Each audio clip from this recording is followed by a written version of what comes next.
რომელია ყველაზე იკონური მომენტი სპორტში?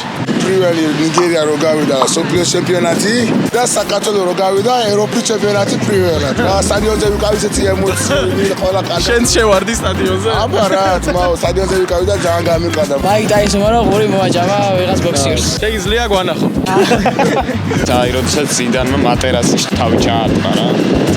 და წააგო ფინალი, ხო? წააგო ფინალი, მაგრამ ეს კაცურად ჩაატყა. 91 წლის 13 მაისი. დინამომ როცა მოიგო მაგაზანით, ხო? UFC-ში ხაბიბმა რო დაასაბმიშენა მაგრეგორ. ვის გულს შემატკივრობდი მაშინ? ხაბიბს. როდესაც მეირაბ დუალიშვილმა კამარი აიღო პირველად შონ ომალის რომ მოუგო. ხუჩას გოლი ლიგის ფინალში. რონალდომ რო იუნტუს გაუტარა მაკრატელა, ეგ არის ყველაზე აიკონიკ მომენტი. 2021 წლის სან-მარინოს სურგზე მაქს ვერსტაპენმა ლუის ჰამილტონს რო გაასწრო და მოიგო მსოფლიო ჩემპიონატი.